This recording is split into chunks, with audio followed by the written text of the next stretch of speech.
Welcome back to All Things Whitetail. I'm here today with Jim Ward with Jim Ward's Whitetail Academy, and we've blogged about this before, this little experiment that we're doing. We're going to illustrate where we're at in the process right now. This started a couple of months ago. We sprayed it with Roundup, then we broadcast some buckwheat, we mowed it, and then we spread some beans. So we're going to talk a little bit about where the growth is, and Jim's going to comment on a few things.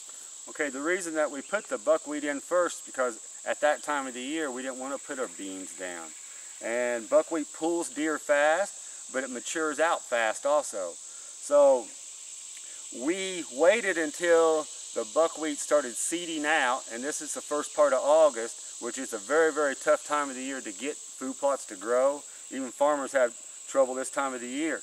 But by watching the weather, we broadcast our beans before a storm and then mow over top of it. So we have a mulch laying over top of it. And I'll get down here to the ground and show you what I'm talking about. Okay, so the reason we put these soybeans in late in the year is so that we can have them at their prime the first week of bow season. So in this plot now, we're going to have buckwheat coming back, and we're going to have Roundup Ready soybeans. The way I'm going to have buckwheat coming back is the seeds are maturing right now.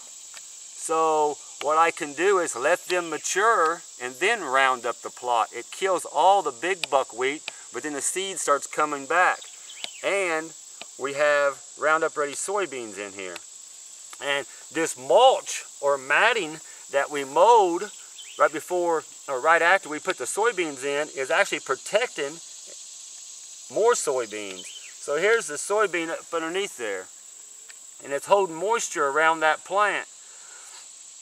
So the benefits of this is we have knocked all the broadleaf down in this plot, and so deer are going to come in and start hitting the broadleaf. They'll hit ragweed, not much on the mare's tail, but there was horseweed in here, goldenrod, a few different broadleafs that deer really like, and we've got it re-sprouting and more digestible and less woody. And we've put the plot in without turning the soil over and drying the soil out. We haven't put any fertilizer in here, but our buckwheat and our Roundup Ready soybeans are both going to put nitrogen in the ground if we decide to use something different in the future. But this plot is at the entrance of the property. And again, the benefit of putting it out here is we can hunt this corner of the property early in the year. We get a couple of frost on it, the buckwheat and the soybeans both will be dead. And so when they die out, we're not pulling deer to this spot anymore, so we can go hunt deeper in the property without the deer understanding that we're after them. So we've pulled them to the edge so we haven't disturbed our very best spots on the property. And we have a trap for a week or 2 weeks at the beginning of October before the frost here in southern Indiana. And then as soon as the frost comes, it kills this off. This plot's worthless to the deer, and they've concentrated on another plot that we can ambush them there in a fresh stand, a fresh strategy. So this plot didn't cost maybe $45. We didn't have to use any big equipment on it. We threw the soybeans and the buckwheat at different times on the ground. The reason we put the buckwheat in first is so we could get a little bit of weed control, but then also we didn't want to put our soybeans in so early in the year because, again, we want them at their prime. We don't want pods here, we just want green soybean leaves. Okay, so to summarize, we've got a pretty good start here on the beans. We'd like to see a little bit more growth. We need another good rain.